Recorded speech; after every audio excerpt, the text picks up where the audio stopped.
शुरू अल्लाह के नाम से जो बड़ा मेहरबान और नहायत रहम करने वाला है। अस्सलाम वालेकुम। आज हम बना रहे हैं मटन पेशावरी कढ़ाई।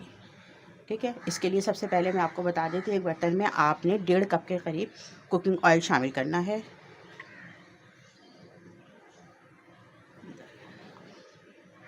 डेढ़ कप के करीब तेल हो गया है मेरा।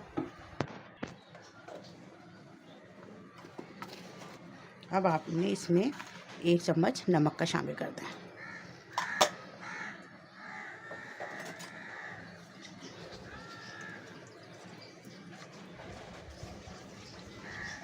नमक डालने के साथ ही आपने इसमें गोश्त शामिल कर देना है। आप चाहें, मैं मटन में बना रही हूँ, अगर आप चाहें बीफ में तो बीफ में, चिकन में भी बना सकते हैं।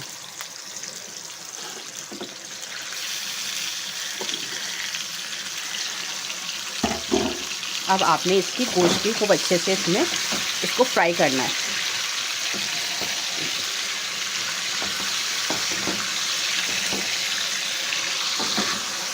देखिए, आपने ना बकरे का गोश्त है, थोड़ी सी सबको स्मेल लगती है, किसी को नहीं लगती, लेकिन मेरे बच्चों को स्मेल लगती है, इसलिए मैं अदरक लहसुन के साथ भुनाई कर रही हूँ। ये मैंने पहले 2 चम्मच इसमें अदरक लहसुन के भर के डाल रही हूँ। मुझे इसके साथ मैं कर रही हूँ। अगर आपके यहाँ बकरे का गोश्त वो है, नहीं लगती है किसी को स्मेल, तो आप खाली नमक के तेल में ही इसको फ्राई करें खूब अच्छे से। एक तो इससे ये होता है कि जो बकरे में एक स्मेल सी होती है ना गोश्त में हम लोग को लगती है, जिसको वो नहीं महसूस होगी आपको, और आपका बहुत गोश्त भी जो है वो टेस्टी बनेगा।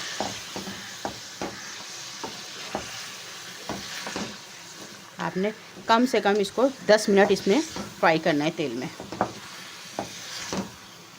जब गोल्डन सा होने लगे तो फिर आपने इसमें मज़ीद चीज़ों का इजाफा करना है।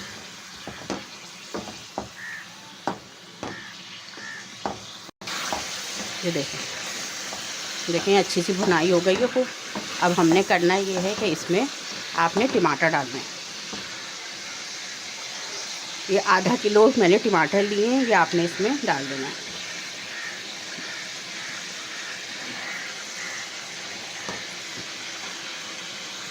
देखिए, इस तरह आपने टमाटर डालने के बाद आपने 2 गिलास पानी इसमें शामिल कर देना है।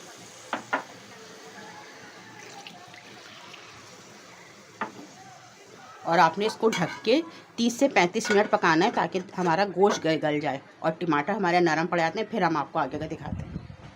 चलिए, अब देख लेते हैं कि गोश्त हमारा गला है और टमाटर हमारे सॉफ्ट हो चुके हैं। अब हमने सबसे पहले तो इनका छिलका हटा लेना है। सही है। देखिए, मैंने टमाटर के छिलके जो हैं वो निकाल दिए हैं, और गोश्त भी मैंने चेक किया है, गोश्त हमारा गल गया अच्छे से। अब हमने ये टमाटरों की भुनाई करनी है। सबसे पहले आपने इसमें इलायची हैं, गोश्त में जो बादीपन होता है, एक तरह की स्मेल होती है ना, उसके लिए ये आप लाजमी डालती है, ये आप डालें इसमें ना। और अब इसको हमने अच्छी तेज़ आंच करके इसकी भुनाई कर लेनी है, ताकि गोश्त जो है बिल्कुल मेल्ट हो जाए इसके अंदर और एक ग्रेवी सी बन जाए हमारी। फिर हमने इसमें मसाले शामिल करना है।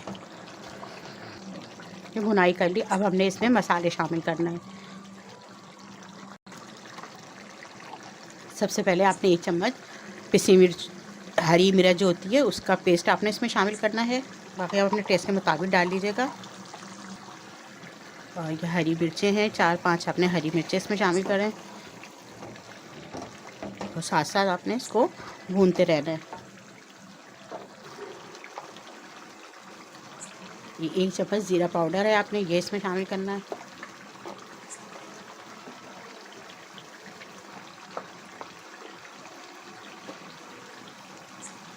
एक चम्मच आपने काली मिर्चों का पाउडर इसमें शामिल करें।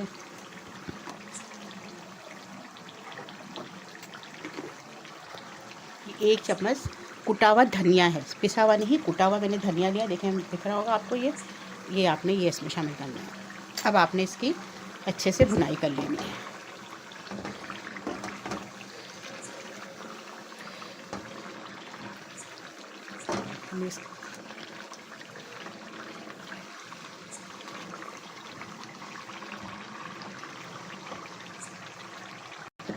ये मैंने भून लिया। अब आपने करना है, ये दही है, ये समझे 150 ग्राम दही होगा, ये आपने ये इसमें शामिल कर देना है।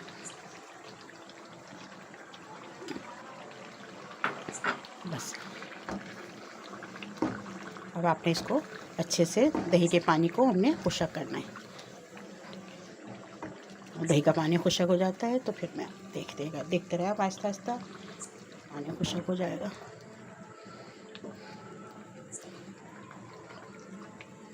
ये देखें दही का पानी भी खुशक हो गया है और ऑयल बिल्कुल सेपरेट हो गया। अब आपने बिल्कुल लास्ट का करना है। लास्ट में आपने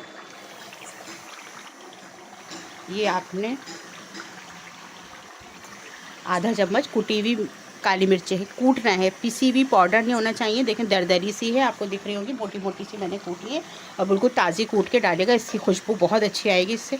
ये डाल दें। ये हरी मिर्चें काट के आपने ये शामिल करना है इसमें। अदरक जूनियन कट कटे हुए ये देखें, ये इसमें शामिल करना है। और ये हरा धनिया। हमारी कढ़ाई बिल्कुल तैयार है, रेडी है। अगर आपको मेरी रेसिपी अच्छी लगी है तो प्लीज़ मेरे चैनल को सब्सक्राइब करें, लाइक करें, शेयर करें। और अगर आपको कोई रेसिपी मुझसे बनवानी है तो मुझे कमेंट्स में ज़रूर बताएं, मैं आपको रेसिपी बना के दूँगी। फिर मिलते हैं किसी नई रेसिपी के साथ। जब तक के लिए अल्लाह हाफ़िज़।